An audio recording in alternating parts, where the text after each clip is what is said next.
আসসালামু আলাইকুম দর্শক, আমি আজকে রান্না করব মলা মাছ দিয়ে আলু। তার জন্য আমি এখানে কি কি নিয়েছি দেখুন।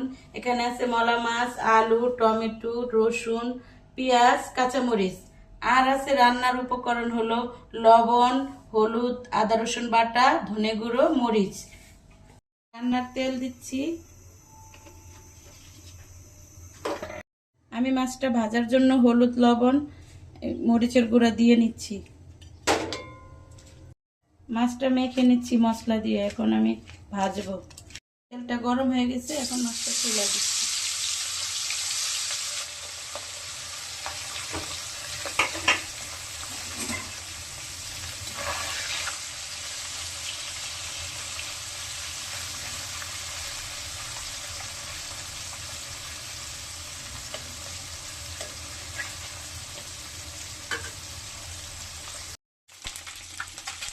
মাছ এক পিঠ হয়ে গেছে, উল্টায় দিই।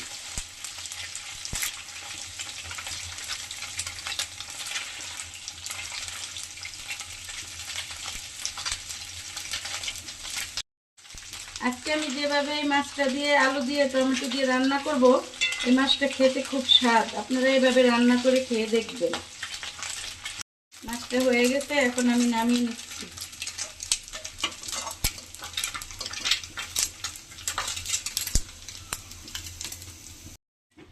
একইভাবে বাকি মাছগুলো ভেজে নিব।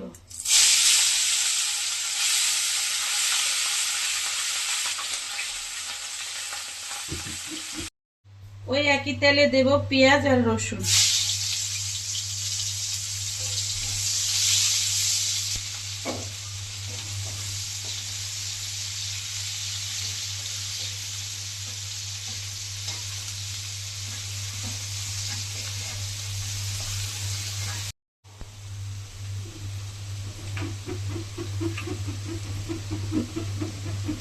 এখন দিচ্ছি আদা রসুন বাটাটা। বাকি মশলাগুলো দিয়ে দিচ্ছি।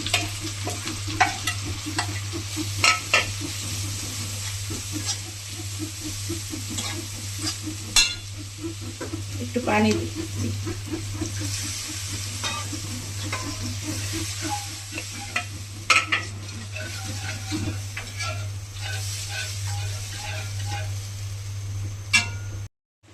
মশলাটা কষানো হয়ে গেছে, এখন আলু দিয়ে একটু মিশিয়ে নিয়ে তারপর আমি মাছগুলো দেব।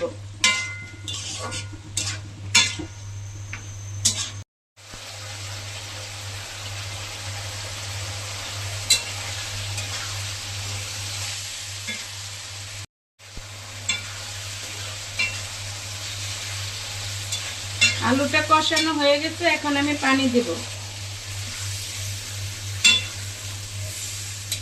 আমাদের এই তরকারিটা হবে মাখা মাখা, একবারে ঝোলঝোলও না, আবার একবারে শুকনাও না।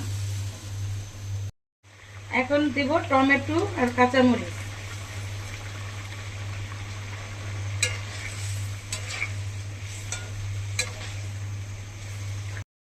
এখন আমি ঢাকাটা দিয়ে একটু ঢেকে রাখি।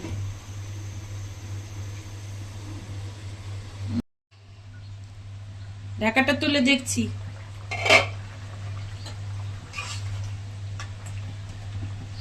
আমার টমেটো আর আলুটা সিদ্ধ হয়ে গেছে প্রায়। এখন আমি মাছগুলো দিয়ে দিচ্ছি।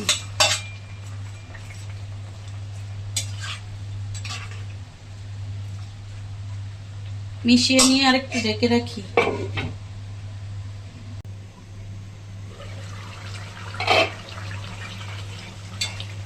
এখন ধনিয়া পাতাটা দিয়ে দিই।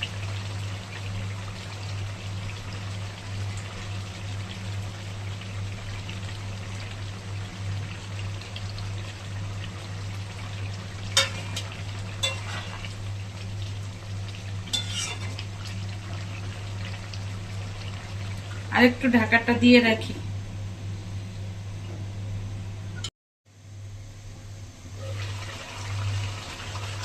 আমার রান্নাটা হয়ে গেছে, এখন আমি ঢেলে নেব।